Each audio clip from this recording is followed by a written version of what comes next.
বর্ষার সময় আমি যে সমস্যাগুলোর সম্মুখীন হই, আজ আমি সেগুলো আপনাদের সামনে শেয়ার করব। দেখুন বন্ধুরা, এই যে হাঁপাগুলো দেখতে পাচ্ছেন, এগুলো কালকে সারা রাত বৃষ্টিতে প্রায় এক একটা হাঁপা 1 থেকে 1.5 ইঞ্চি পর্যন্ত মানে আর ডুবতে বাকি ছিল। তো আমি সেই সকাল 5:30 থেকে উঠে সমস্ত হাঁপাগুলোকে এক ধার থেকে সব উঁচু করে বেঁধে দিয়েছি। প্রায় আমার 2 ঘন্টার ওপর সময় লাগলো শুধু আমার এই পুকুরটাতে। তো আপনারা জানেন যে আমার 3টে পুকুর, তার মধ্যে একটা পুকুরে বাবা নেমে গিয়েছিল, সেখানে সকাল থেকে সেগুলো সব তুলেছে, আর আমি এখানে 2টো পুকুরে সব তুললাম। তো দেখুন আমি হাঁপাগুলোকে কতটা করে উঁচু করে দিয়েছি। আজকের ভিডিওতে আমি এই যে বর্ষাকালীন যে সমস্যা আমাদের এই রবি মাছ চাষে, সুবিধা এবং অসুবিধাগুলোকে আমি আপনাদের সামনে শেয়ার করব। তো নমস্কার বন্ধুরা, আমি অবিনাশ, আর আমার চ্যানেল ফিশলা ওয়ার্ল্ডে আপনাদের আবারও স্বাগতম। তো বন্ধুরা, আপনারা দেখুন আমি ঠিক এই জায়গাটায় বসে মাছের সমস্ত কাজ করি, যেমন মাছ বাছা, মাছ ছোট বড় সব আলাদা করা। তো সমস্ত কাজটা আমার এখানে বসেই হয়। তো এখান থেকে জলের মাপটা দেখুন কতটা জলটা বেড়েছে, এই দেখুন। আর এই জায়গাটা ডুবতে প্রায় 5 থেকে 6 ইঞ্চি বাকি। তো বুঝতেই পারছেন যে আমি এই বর্ষাতে কতটা সমস্যার মধ্যে আছি। তো এখানে যে আগেই বললাম যে হাঁপাগুলো প্রায় 1-1.5 ইঞ্চি বাকি ছিল ডুবতে। তো এই যে হাঁপাটা দেখছেন, এই হাঁপাটাতে জেবরা মাছ আছে। জেবরা মাছের সব কালারগুলো একসাথে আছে। তো এই জেবরা মাছের হাঁপাটা একটা সাইড, মানে একটা কন, খানিকটা ডুবে গেছিলো। ডুবে যাওয়ার ফলে বেশ কিছু মাছ বাইরে বেরিয়ে গেছিলো, মানে বাইরে বেরিয়ে গেছে, সেগুলো আর ধরতে পারছি না, আর ধরা সম্ভব নয় এত জলে। আর জেবরা মাছ এত দুরন্ত মাছ, ওরা খুব স্পিডে ছোটে, ও মাছকে ধরা যায় না। আর বাইরে তো শোল মাছ আছে, ওরা সব খেয়ে নেবে। তো বন্ধুরা দেখুন, পুকুরটা পুরো জলে ভর্তি হয়ে গেছে, আর এই জল বের করানোরও খুব সমস্যা। তো পুকুরের যে ওই পাড়টা দেখছেন, ওই পাড়টা খুবই দুর্বল, মানে পুকুরের জল যদি আমি মেশিন দিয়েও যদি বের করি, তো ওই পাড়টা ফেঁসে যাওয়ার সম্ভাবনা আছে। তো সেই জন্য আমি এখান থেকে জল বের করতে পারছি না। সারা রাত বৃষ্টিটা টানা হয়েছে বলে জলটা এতটা বেড়ে গেছে। তারপর কিছুক্ষণ বৃষ্টিটা থেমে গেলে কিছু জল কমে যায়, কারণ ওই সাইড দিয়ে জল বেরোনোর একটু ব্যবস্থা আছে। বৃষ্টি না কমলে এই জলটা কমার কোনোই সম্ভাবনা নেই। সব থেকে ভয় লাগে, এইখানে কিছু অ্যাঞ্জেল আছে। বিশেষ করে জেবরা মাছগুলো তো বেরিয়ে যাওয়ার মানে খুবই সম্ভাবনা, ওরা একটু ফাঁক পেলেই সব মাছ বেরিয়ে যায়। বর্ষাকালে যেমন আমার এই পুকুরেতে অনেকগুলো হাঁপা লাগানো যায়, ঠিক তেমন আবার এই বর্ষাকালে এই যে হাঁপা ডুবে যাওয়ার একটা সমস্যা থাকে। যদি পুকুরে এরকম হাঁপার মধ্যে জেবরা থাকে, তো সেগুলো আপনারা খুব মানে সতর্ক থাকবেন। জেবরা মাছের হাঁপাগুলোকে একটু উঁচু করে রাখবেন, কারণ রাত্রিরে বৃষ্টি হলে তোলা তো সম্ভব নয়। তবু কোনো কোনো ক্ষেত্রে আমি এই যে আমার এই ভেলায় যে এই যে আমার যে ভেলাটা বানানো আছে, এর মধ্যে চেপে আমি সমস্ত কাজ করি। তো কখনো কখনো রাত্রিরেও আমাকে টর্চ নিয়ে, রেনকোট পরে ওই হাঁপাগুলো যেগুলো একটু নিচু হয়ে যায়, মানে ডুবে যায়, সেগুলো আমাকে তুলতে হয়। ওটা কখনো কখনো করতে হয়। তো আজ আমি সকাল থেকেই সব করলাম, এগুলো করে এখন মোটামুটি আজকে যদি বৃষ্টিও হয় আর কোনো সমস্যা হবে না। তবে যদি এরপর আবার বৃষ্টি, খুব ভারী ধরনের বৃষ্টি হয়, তাহলে কিন্তু খুব সমস্যার মধ্যে পড়ব।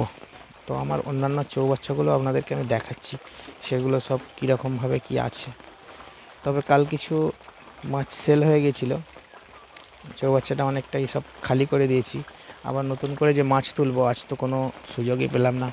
আর সারাদিন তো বৃষ্টি হবে খবরে শুনছি, মানে খুবই নিম্নচাপ এখন। তো চলুন আগে একটু চৌবাচ্চাগুলো আপনাদেরকে দেখাই। চৌবাচ্চাগুলোকে আমি সব পলিথিন দিয়ে ছেড়ে রেখেছি, যাতে বৃষ্টির জলটা এতে না পড়ে।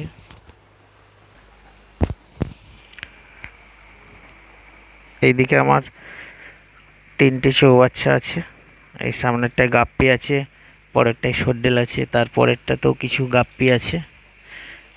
আর এই যে কালো পলিথিনটা দিয়ে যে চাপা দেওয়া আছে, এখানে সামনেরটাতে সর্ডেলের ব্রিডিং ট্যাঙ্ক করা হয়েছে। আর ওইদিকে কি মাছ আছে আমি দেখাচ্ছি আপনাদের। এখানে উইডোর ট্যাঙ্ক করা হয়েছে, মানে সব কালারের উইডোকে একসাথে যখনই বিক্রির সাইজ হয়ে যায় তো আমি এই ট্যাঙ্কে রেখে দিই। তারপরে যখন অর্ডার আসে অর্ডার মতো আমি এখান থেকেই সেল করে দিই। তো এখন এখানে সবুজ আছে, লাল আছে, আর ওই যে পার্পেল কালারটা আছে। তো এখানে প্রায় 800 পিসের মতো, 800 থেকে 900 হয়ে যাবে টোটাল মাছ আছে।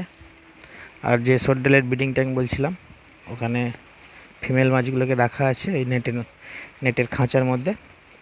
ওখানে ওরা বাচ্চা দেয়, ওখান থেকে বাচ্চা কালেকশন করি।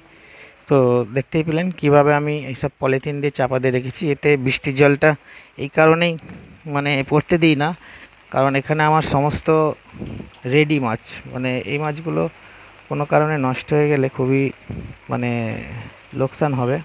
তো সেই জন্য আমি এখানের মাছগুলোকে একটু খুবই যত্ন করে রাখি। এখন এইভাবেই মাঝে মাঝে তো বৃষ্টিটা বাড়ছে আবার কমছে, কোনো কাজই করতে পারছি না। যেমন এই ট্যাঙ্কগুলোকে দেখুন, এখানে এটা মলির ট্যাঙ্ক, মলির সেল ট্যাঙ্ক। এখানে সমস্ত মলি মাছগুলোকে যেগুলো মানে বিক্রির সাইজ হয়ে যায় এখানে জমিয়ে রাখি, তারপর এখান থেকে অর্ডার মতো সেল করি। সেই ধারে ফিমেল গাপ্পির ট্যাঙ্ক, মাঝখানে এটা প্ল্যাটি রাখা হয়। ওই সবই ওই মানে বিক্রির সাইজের মাছগুলোকে রাখা হয়। তো এখানেও বৃষ্টি পড়ছে, কিছু করার নেই, এটাকে একটু মানে পলিথিন দিয়ে ঢাকার ব্যবস্থা করব ভাবছি, কারণ যে পরিমাণ বৃষ্টি হচ্ছে ক্ষতি হয়ে যেতে পারে। তো তারপর আমার ওই যে পুকুরটা আমার লিজে নেওয়া আছে ওই পুকুরটাতেও কিছু গাপ্পি মাছ আছে, ওখানেও হাঁপাগুলো প্রায় ডুবে গেছিলো, ওগুলোকে তোলা হলো। যেমন এখানে কিছু গাপ্পির মেল ফিমেল ওই পুকুরে ছাড়বো বলে রেখেছি, কিন্তু যা বৃষ্টি হচ্ছে এখন তো ছাড়তেই ভয় লাগছে, যে কোনো কারণে যদি রাত্রিরে বৃষ্টি বেড়ে গিয়ে যদি ডুবে যায় সব মাছগুলো বেরিয়ে যাবে।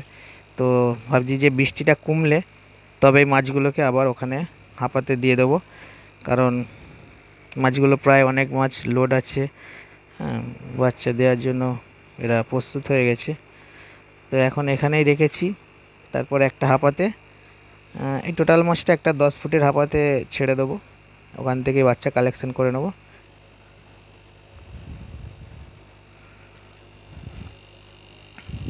আর বন্ধুরা এই বর্ষাকালে আরেকটি সমস্যা আছে, এই যে উইডোর ব্রিডিং বসাতে গেলে মানে উইডো ঠিকঠাক ডিম দেয় না, যদিও ডিম দেয় তো ডিমগুলো ঠিকঠাক মানে হ্যাচ হয় না, অনেক ডিম নষ্ট হয়ে যায়।